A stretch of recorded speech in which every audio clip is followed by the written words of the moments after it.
So we are going to read a book about Yayoi Kusama called From Here to Infinity by Sarah Suzuki, illustrated by Ellen Weinstein.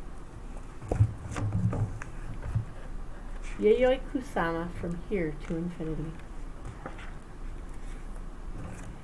Yayoi Kusama was born in the country of Japan on the island of Honshu in a town called Matsumoto City.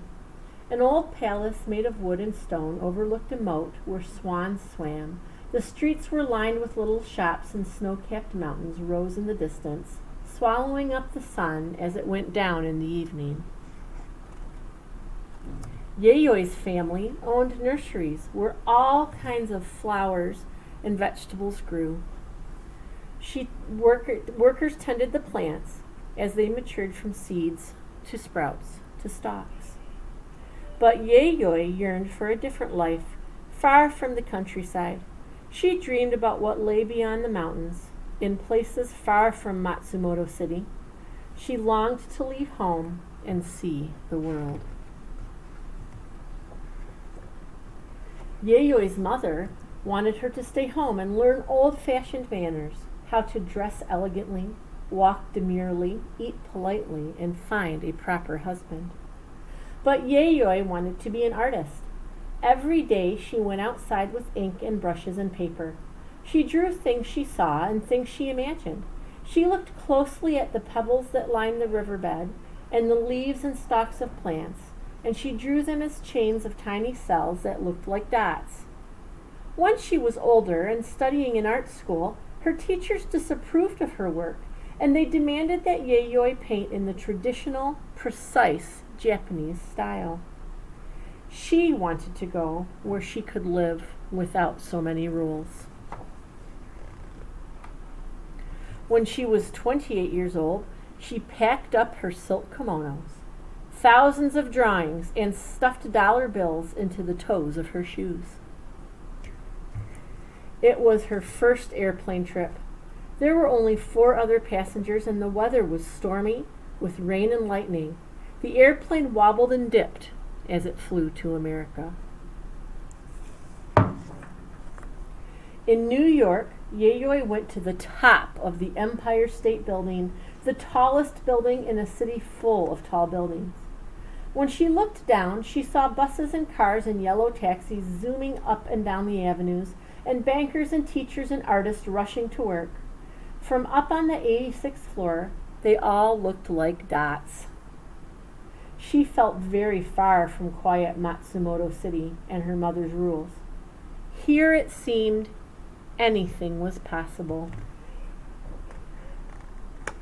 Yayoi set about turning her drawings of dots into paintings.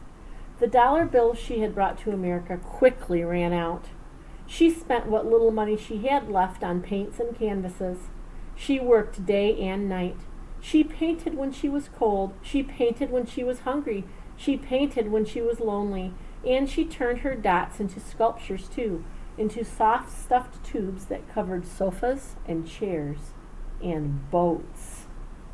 She was devoted to her dots. For her, they were a way of thinking about the world among the stars, as one dot among millions of others. They were a way of thinking about infinity. Her paintings seemed so different from those she had seen at MoMA. When she last was ready to show her work in public, she invited all of the friends she had made in New York. When she arrived at the gallery, a crowd was spilling out onto the sidewalk. Her friends lifted her into the air, shouting, "Yayoi, you've finally done it!" Word about her artwork spread quickly. Her friends told their friends, newspapers wrote about her work, and reporters clamored to interview her about her dots. Now she began to show them in other cities all over the United States and Europe. Her dots were covering the world. They appeared in Venice in thousands of dot-shaped mirrors scattered over a big green lawn, on a pumpkin on a pier, on dresses and t-shirts, on people walking down the street.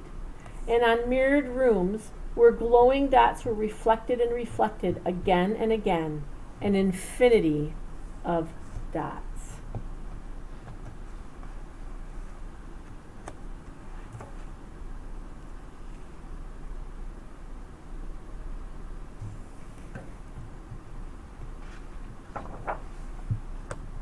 Having visited many countries all over the world, Yayoi returned to Japan. The country had changed since she left, with many different artists challenging the old traditional style, as Yayoi had been doing all along. She still lives in Japan, and she continues to paint her dots every day.